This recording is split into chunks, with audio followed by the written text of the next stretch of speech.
toujours en cette belle journée du 25 mai où nous célébrons la journée mondiale de l'Afrique. Et nous sommes heureux et fiers d'être africains. Nous portons notre africanité fièrement. Nous continuons notre discussion en Afrique et au niveau de la diaspora. Et là, nous allons une nouvelle fois donc, au Bénin.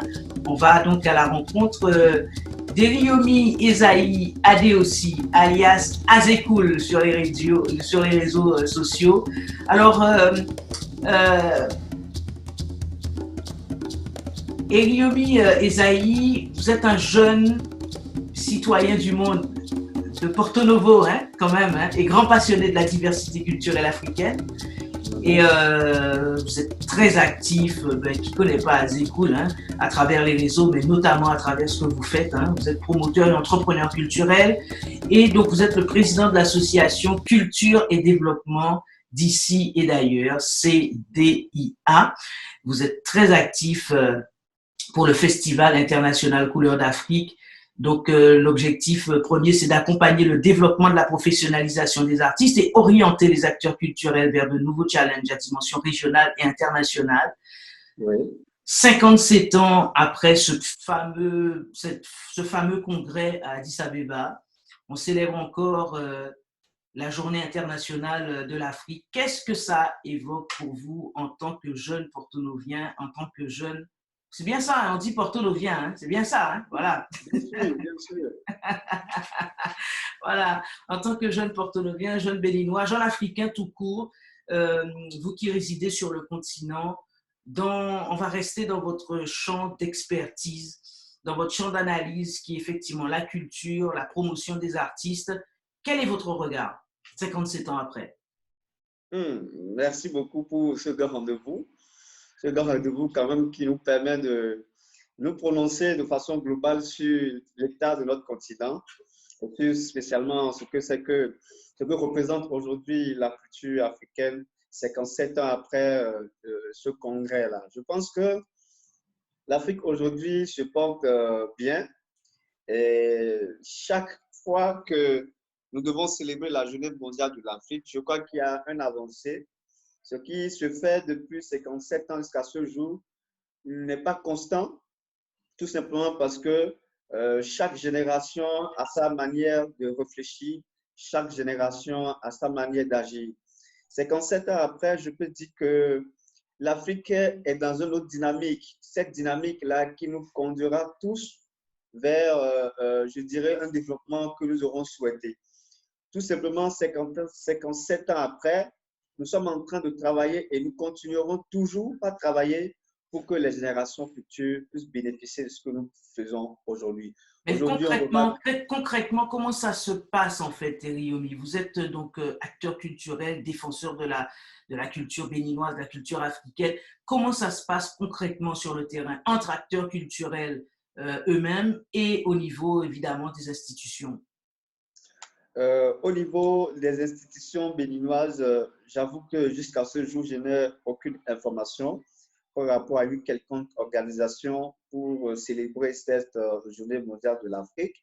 Mais ce que je sais au niveau local, je veux bien nommer pour ce qui me concerne au niveau de mon association, nous avons eu une rencontre de réflexion avec les membres actifs de notre association et quelques acteurs culturels de la ville de Porto Novo, qui est la capitale du Bénin et la ville dans laquelle nous sommes implantés. Justement, cette réflexion porte sur quoi? Et voilà. Justement, quelles sont les pistes de réflexion que vous dégagez? Aujourd'hui, par exemple, pour cette année, tout à l'heure, nous allons réfléchir sur la nouvelle orientation qu'il faut donner à la coopération culturelle en Afrique et au Bénin. Réfléchir sur une nouvelle dynamique qu'il faut mettre en place pour que l'État béninois puisse commencer par s'intéresser davantage à la culture, parce que la culture, on est en train d'observer que c'est en train d'être relégué au second rang. Nous voulons juste réfléchir, faire des recommandations pour que les gens puissent commencer par voir ce que c'est que l'économie culturelle aujourd'hui dans notre pays. Qu'est-ce que ça représente justement l'économie culturelle? Est-ce qu'on peut vraiment en parler? Et est-ce qu'on peut parler d'industrie d'économie touristique et culturelle ou on en est encore loin? la majorité des pays aujourd'hui sont encore loin de la réalité. C'est-à-dire, pour parler de l'économie culturelle, il faut déjà que la base soit bien fondée. Il faut déjà que nous travaillions, ça part même déjà à partir de l'industrie culturelle créative. Si déjà les bases ne sont pas bien fondées au niveau de la mise en place d'une bonne industrie culturelle et créative, nous ne pouvons pas réussir à venir parler de l'économie culturelle. Cela voudra dire quoi? Cela voudra dire qu'il faut d'abord commencer par restructurer les choses depuis la base, commencer par faire comprendre aux acteurs directs ce que c'est que l'industrie culturelle et créative, commencer par les faire respecter les normes, commencer par les faire comprendre le processus à suivre et pour enfin parler de l'économie culturelle parce que c'est tout ce qu'on aura résumé, on aura retenu ou on aura fait dans l'industrie culturelle qui va générer ce que nous appelons économie, que nous allons appeler économie culturelle. Alors concrètement, comment ça se passe quand, allez, disons-le, quand il y en a qui sont dans le besoin, qui troquent leur art pour avoir un peu de sous? Est-ce que c'est quelque chose justement qui dégrade la profession? Comment vous arrivez effectivement à discuter et à entamer un dialogue constructif et apaisé avec justement ces acteurs culturels? La première des choses, je pense que c'est d'abord le profil des artistes et des acteurs culturels qu'il faut restructurer. Parce que quand, par exemple, je prends l'exemple d'un artiste, aujourd'hui, ne doit plus se lever pour se proclamer artiste qu'il veut. Il faut former les choses, il faut que le profil soit bien défini pour qu'au moins qu'on puisse faire la différence entre les artistes professionnels, les artistes semi-professionnels et Donc, les ça veut amateurs. dire qu'en fait, qui attendent un revenu et qui ne font que ça, en fait. Voilà. Voilà, il y a des gens qui ne font que ça, qui vivent que de ça. Il y a des gens qui ne vivent pas de ça, mais qui le font. Il y a des gens qui le font de façon partielle. Okay. Alors, il faut déjà qu'on puisse commencer par faire la différence entre qui sont ceux qui exercent le métier artistique de façon permanente et maintenant commencer par recadrer tout ça. Parce qu'aujourd'hui, nous observons que tout est mélangé et à partir du moment où tout est mélangé, on ne peut pas quand même faire la différence des choses. Donc, le message aujourd'hui avec les acteurs, c'est de les faire comprendre ce qu'ils sont en train de faire, de faire comprendre l'effet que cela peut avoir, l'impact que cela peut avoir. Et ceux qui veulent le faire de façon professionnelle, il faut les donner une orientation à ça. Mais alors, c'est très intéressant ce que vous dites, Eriomi, mais dans un contexte africain, parce que ça, c'est valable effectivement pour les pays occidentaux qui sont organisés avec leur structure, quoi.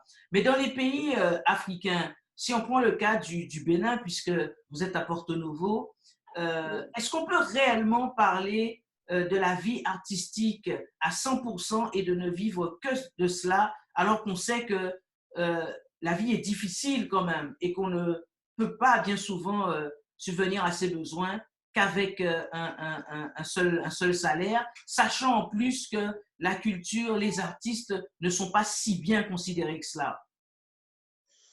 Très bien. Je pense que on peut oser affirmer, en tout cas pour ce que je sais, à Porto Novo, qui est une capitale historique, qui a une histoire historique, qui a beaucoup d'artistes également. Je peux vous affirmer, vous dire que nous avons des artistes qui vivent pleinement de leur art. Okay. Je veux dire, vous savez, la ville de Porto Novo est une ville un peu particulière en termes d'organisation des événements culturels et en termes d'animation de la vie culturelle et artistique.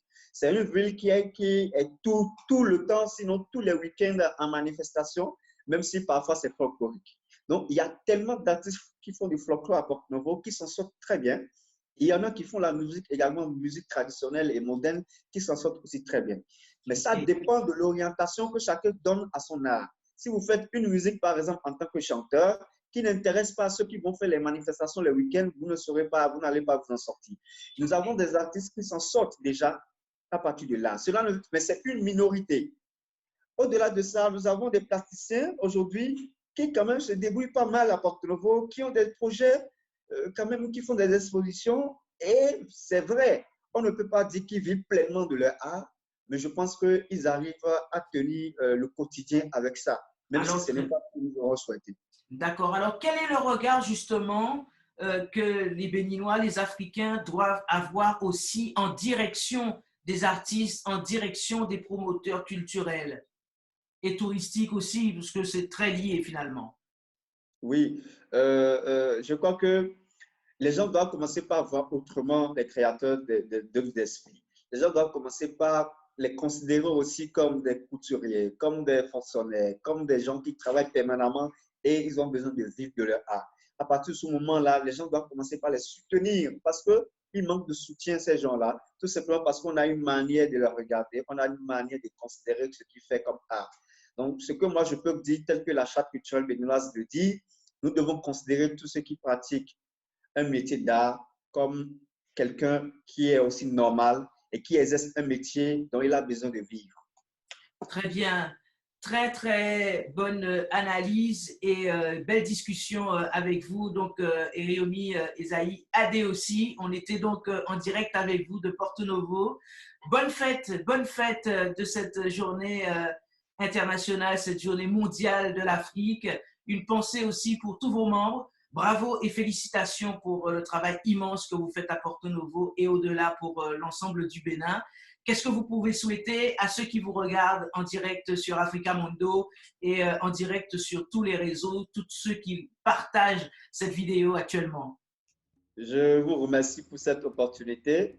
Je remercie tous ceux qui me suivent en ce moment et je leur dis tout simplement que s'ils ne font pas dans l'art, de savoir que ceux qui font dans l'art sont des personnes à part entière qu'il faut également considérer dans la société.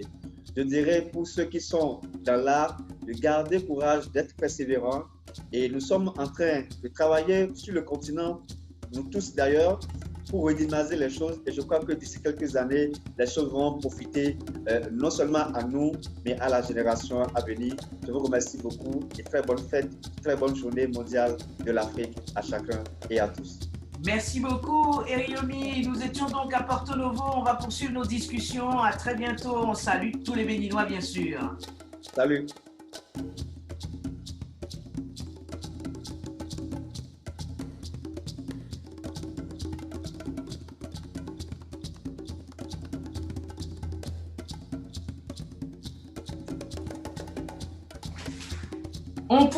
On poursuit donc cette belle journée mondiale de l'Afrique que nous célébrons donc sur Africa Mundo. Et merci à toutes les personnes qui relaient nos vidéos et qui nous commentent, qui nous encouragent. Bonne fête, bonne fête, bonne fête à nous, c'est notre fête, donc il faut en profiter, oui. 57 ans après ce fameux congrès à Addis Abeba, en Éthiopie, ben on se retrouve effectivement avec un tour du continent, un tour de l'Afrique avec nos différents partenaires. Et là, on va au Burkina, à Ouagadougou précisément, avec Jean-Paul Sagadou, qui est vraiment un inclassable, infatigable, bâtisseur de l'Afrique et qui prépare de belles choses pour l'année prochaine, parce qu'effectivement, avec cette pandémie Covid-19, ben, tous les projets sont reportés évidemment, mais on y travaille dur comme fer pour que ça puisse être des succès pour l'année prochaine, notamment la huitième édition donc des voyages d'intégration africaine. C'est un programme destiné aux jeunes de 18 à 35 ans. Jean-Paul Sagadou depuis Ouaga. Bonne fête tout d'abord et encore félicitations pour tout le travail immense que tu fais. Bonne fête en cette journée mondiale de l'Afrique. Qu'est-ce que cela évoque pour toi dans un premier temps? Bonjour Mélina et bonjour à tous ceux qui nous suivent. Écoutez, je suis très heureux de cet entretien qui élargit un peu nos horizons par rapport à notre cher continent, l'Afrique. Évidemment, pour moi, le 25 mai, c'est la date de l'Afrique, mais l'Afrique monde, l'Afrique qui est insérée dans le monde, qui a sa part à jouer, et je pense particulièrement à sa jeunesse, sa nombreuse jeunesse à travers le monde, aussi bien sur le continent que dans la diaspora, avec laquelle moi je travaille depuis une dizaine d'années, justement pour faire avancer le continent africain dans une dynamique d'intégration, d'unité, notamment avec une grande sensibilisation de la jeunesse africaine. ça évoque aussi cette journée, évidemment, tout le parcours que de nombreuses personnes sur le continent et dans la diaspora ont eu en essayant de donner leur contribution, leur pierre pour bâtir ce beau continent. Donc, je pense à toutes ces belles figures, je pense à Kwame Nkrumah, je pense à Haïlé Sélassié, je pense à des grandes figures de notre continent qui nous ont, on va dire, déblayé le terrain pour qu'aujourd'hui nous osions continuer à aimer, à nous passionner pour ce continent et à travailler pour son devenir. Absolument. Et puis, on ne peut pas citer effectivement le pays des hommes intègres, le Burkina, sans citer Thomas Sankara, évidemment, évidemment. Et puis, tous les autres qui ont inspiré justement ce panafricanisme vivant, ce panafricanisme réel qui se passe dans l'action. Donc, 57 ans après, effectivement, on célèbre encore et de fort belle manière à travers le continent et la diaspora, cette journée mondiale de l'Afrique. Je parlais tout à l'heure donc des voyages d'intégration africaine. Est-ce que, Jean-Paul, tu peux nous parler de ce programme qui accueille déjà beaucoup de jeunes depuis 8 ans déjà, quasiment? Évidemment, évidemment. Oui, merci beaucoup. En fait, les voyages d'intégration africaine ont commencé depuis 2009, donc ça fait déjà une dizaine d'années. Et donc l'enjeu, c'est de rassembler des jeunes du continent africain entre 18 et 35 ans pour les sensibiliser à des enjeux qui me paraissent particulièrement importants. La connaissance du continent africain, de son histoire, de sa culture. Et je pense qu'une des belles manières, c'est de sortir de chez soi pour aller à la rencontre de l'autre. Et donc, l'enjeu, on va dire, historique de ces voyages d'intégration africaine, c'est de permettre aux jeunes de se déplacer et d'aller dans d'autres pays pour découvrir ce qui s'y passe. C'est aussi une autre manière de développer, on va dire, une confiance et une estime de soi à travers une connaissance du continent africain. On sait que dans les relations, on va dire, de la géopolitique mondiale, il y a des équilibres, on va dire, formidables qui poussent peut-être souvent certains jeunes Africains à rêver d'un monde, on va dire, imaginaire, celui de l'Occident, parce que ce qu'ils pensent, ce dont ils rêvent ne correspond pas toujours à la réalité. Et donc, personnellement, j'ai estimé que c'était important d'aider les jeunes à découvrir leur propre continent parce qu'il est beau, il a une histoire, et il a quelque chose à apporter aux jeunes. Et puis enfin, je suis particulièrement attaché à la question de l'intégration africaine et de l'unité africaine. Et j'ai pensé que on peut jeter les bases de cette unité, de cette intégration, en donnant la possibilité aux jeunes de se rencontrer sur le continent. Et puis, il y a une dynamique interculturelle, interreligieuse, toutes choses qui participent de la connaissance de soi et de l'amour du continent. Et ça fait déjà 10 ans que ça dure. Et là, nous sommes en train de préparer la 8e édition. Donc, ça La fait quand huitième même un édition, événement. justement, va se passer dans quel pays? Est-ce que vous avez déjà décidé? Est-ce que vous pouvez nous dire aussi quels sont les pays où vous avez déjà effectué ces voyages sur ces 10 années écoulées et comment vous envisagez effectivement cette progression, en tout cas, et cette constance pour vous au niveau, enfin, pour l'année prochaine? Voilà, donc la petite histoire des voyages d'intégration africaine donc, commence en 2009. Et moi, je suis cette année-là, j'étais au Togo, donc aventure de 50 jeunes Togolais vers le Burkina Faso. Et puis évidemment, ça prend avec les jeunes burkinabés. Et voilà qu'en 2010, on se retrouve au Bénin, qu'on parcourt presque dans sa totalité avec des grandes villes comme Cotonou, Abomey, etc. Et puis, 2011, nous célébrons la thématique de la Renaissance africaine à Bamako, au Mali. Et puis, 2012, nous allons en Côte d'Ivoire. 2013, nous nous retrouvons au Togo. 2014, c'était une pause, mais en 2015, nous avons été au pays de la Teranga, au Sénégal. Et un pays, on va dire, qui a un cachet particulier dans notre imaginaire collectif parce que c'était quand même l'ancienne capitale de ce que l'on appelait autrefois l'Afrique occidentale française. Mais c'est son histoire qui nous a beaucoup intéressés parce que les jeunes se sont retrouvés dans des lieux emblématiques comme l'île de Gorée. C'est quand même la mémoire d'une histoire douloureuse que les jeunes ont sans doute apprise dans les livres. Et cette fois-ci, c'était un contact direct. Et puis d'autres lieux comme le monument de la Renaissance au Sénégal, à Dakar. Et puis en 2017, c'était la dernière grande édition. Nous étions au Ghana parce que nous avons aussi le projet de briser les barrières linguistiques héritées, on va dire, de la colonisation, pour permettre aux jeunes de pouvoir se rencontrer, quelle que soit leur langue. Donc, vous avez fait un petit peu le tour, bien sûr. Vous êtes resté essentiellement quand même en Afrique de l'Ouest. L'année prochaine, vous allez où? Voilà, donc on est resté pour le moment juste en Afrique de l'Ouest, mais nous avons le projet d'aller au Rwanda pour 2021. Donc, l'enjeu, ça va être justement de découvrir ce beau pays, son histoire douloureuse, et de voir comment ensemble nous pouvons continuer à bâtir des éléments fondamentaux qui soutiennent notre continent et qui aident la jeunesse à se trouver des repères pour son devenir.